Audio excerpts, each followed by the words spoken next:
Fondasi Iman Kristen Alkitabiah.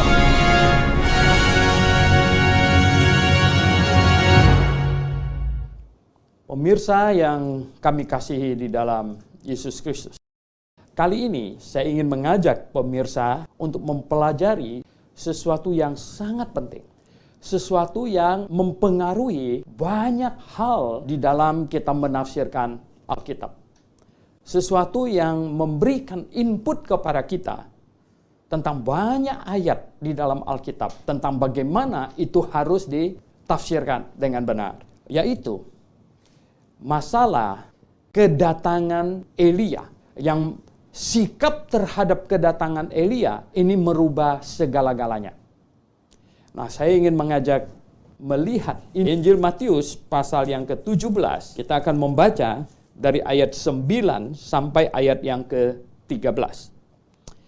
Pada waktu mereka turun dari gunung itu, Yesus berpesan kepada mereka, "Jangan kamu ceritakan penglihatan itu kepada seorang pun sebelum Anak Manusia dibangkitkan dari antara orang mati." Lalu murid-muridnya bertanya kepadanya, "Kalau demikian, mengapa ahli-ahli Taurat berkata bahwa Elia harus datang dahulu?" Jawab Yesus, "Memang Elia akan datang dan memulihkan segala sesuatu. Dan aku berkata kepadamu, Elia sudah datang. Tetapi orang tidak mengenal dia dan memperlakukannya menurut kehendak mereka.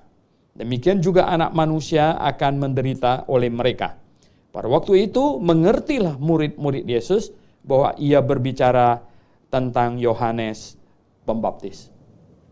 Nah, pemirsa sekalian, ahli-ahli Taurat sangat tahu bahwa sebelum kedatangan Sang Juru Selamat, Mesias, yaitu Allah Jehovah sendiri yang menjadi Juru Selamat, akan datang melawat umatnya, terlebih dahulu akan didahului oleh Elia. Dan sebenarnya Elia sudah datang.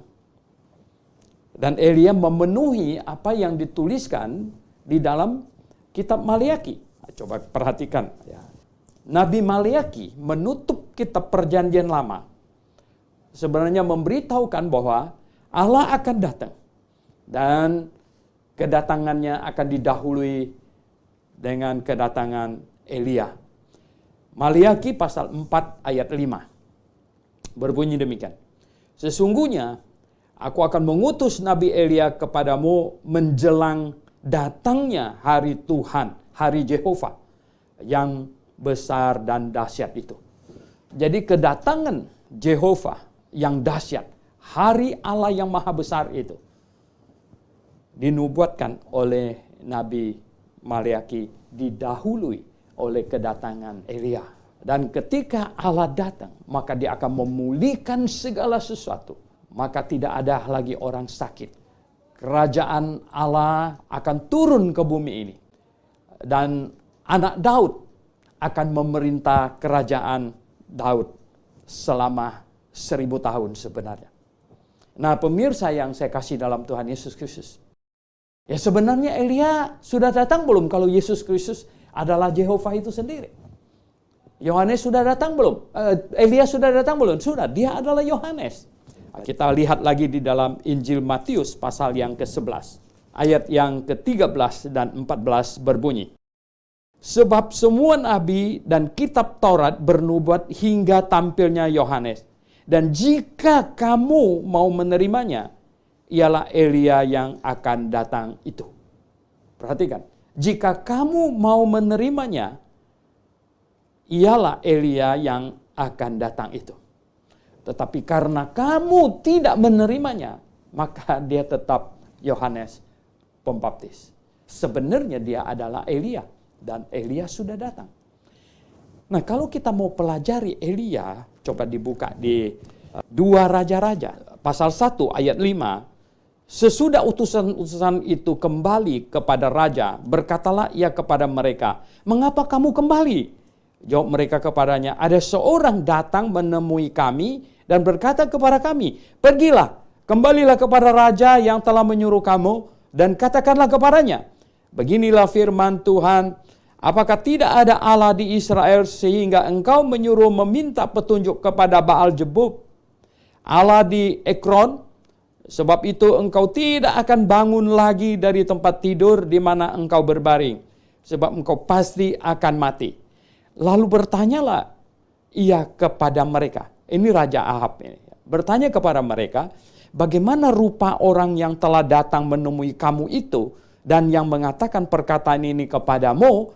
Jawab mereka kepadanya, seorang yang memakai pakaian bulu dan ikat pinggang kulit terikat pada pinggangnya.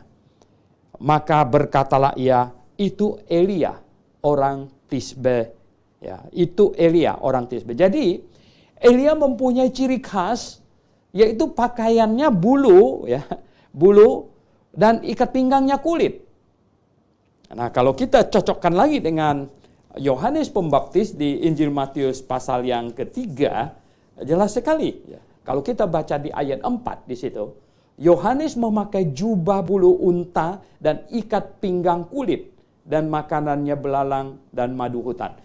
Jadi sebenarnya Yohanes ini adalah Elia. Tetapi orang-orang Yahudi tidak mengenalnya seperti kata Tuhan Yesus, sehingga mereka setuju dengan Herodes, raja yang mewakili bangsa Yahudi sebenarnya, menangkapnya dan telah memenggalnya. Nah, ini merubah segala sesuatu. Tuhan Yesus sudah katakan, jika kamu menerimanya, maka dia adalah Elia. Nah, kalau Yohanes Pembaptis diterima, dia adalah Elia, maka Yesus Kristus pasti juga diterima. Dan dia adalah Jehovah. Dan segala sesuatu akan berbeda.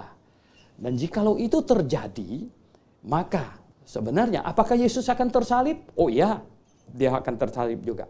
Karena jikalau bangsa Yahudi menerima Elia, dan kemudian menerima Yesus Kristus sebagai Allah Jehovah yang datang sesuai dengan janjinya, maka pemerintah Roma yang membackup Herodes pada waktu itu pasti akan mengerahkan pasukannya menangkap Yesus Kristus. Dan dia akan disalibkan juga. Tetapi bukan atas permintaan orang Yahudi, tetapi atas keinginan dari pemerintah penjajah, yaitu Herodes dan Kaisar Roma. Dan pada waktu itu Tuhan Yesus akan mati juga. Dan kemudian pada hari yang ketiga dia akan bangkit. Tetapi bangsa Yahudi akan segera memasuki masa tribulation 7 tahun. Dan sesudah 7 tahun kemudian barulah berdiri kerajaan Daud. Kerajaan 1000 tahun. Nah, segala sesuatu berubah, berbeda. Ketika bangsa Yahudi menolak Elia. Dan mereka memenggalnya. Dan mereka juga menolak Yesus Kristus. Oh, Bapak Ibu Saudara yang saya kasih dalam Tuhan Yesus, karena penolakan itulah maka kerajaan Daud belum didirikan. Maka kita bisa baca di dalam Kisah Para Rasul. Kisah Rasul pasal 1 di ayat 6, maka bertanyalah mereka, ini murid-muridnya yang berkumpul di situ, Tuhan, maukah engkau pada masa ini memulihkan kerajaan bagi Israel? Jawabnya, engkau tidak perlu mengetahui masa dan waktu yang ditetapkan Bapa sendiri menurut kuasanya.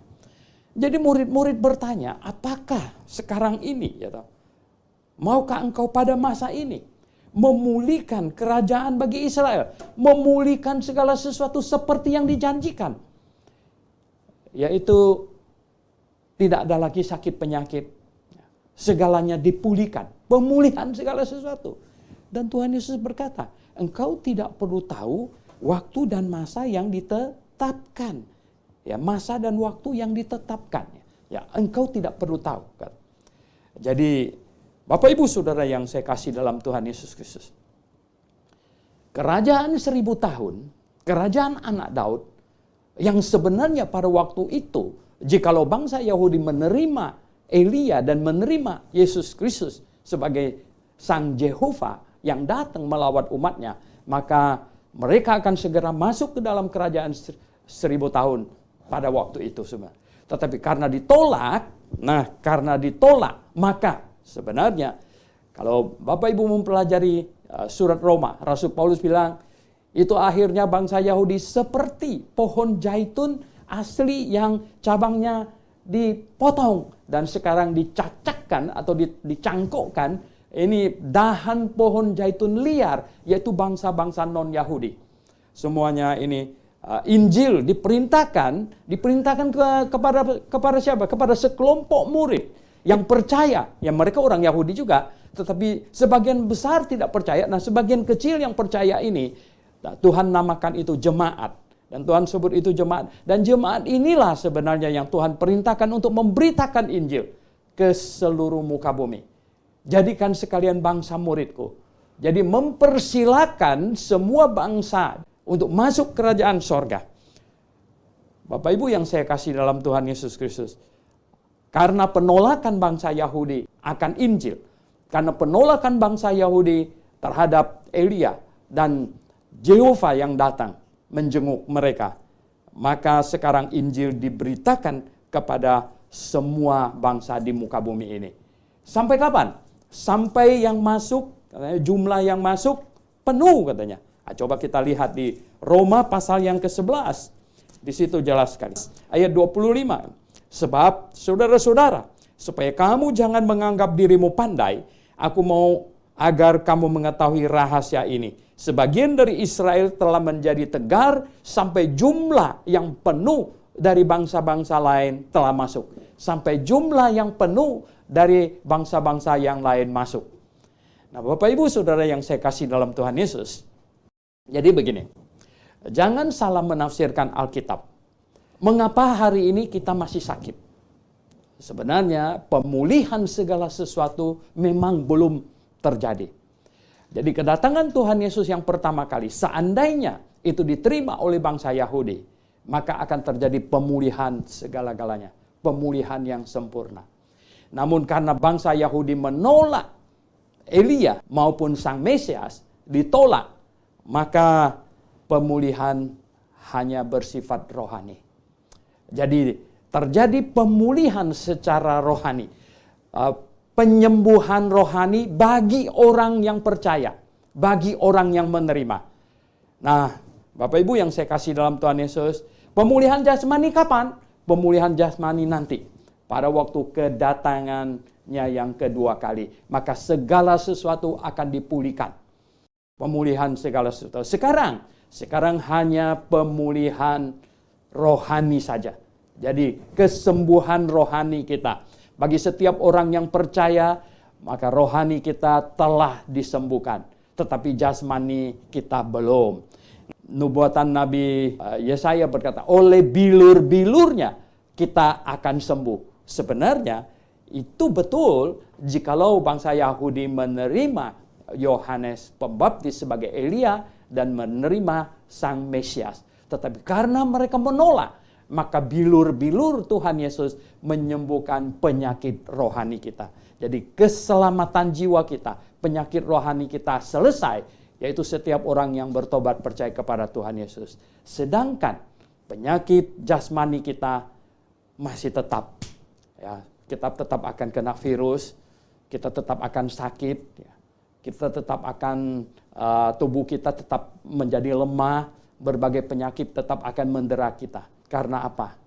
Karena penolakan bangsa Yahudi akan Sang Mesias. Sehingga pemulihan yang terjadi hanya pemulihan rohani. Belum pemulihan jasmani. Maranatha.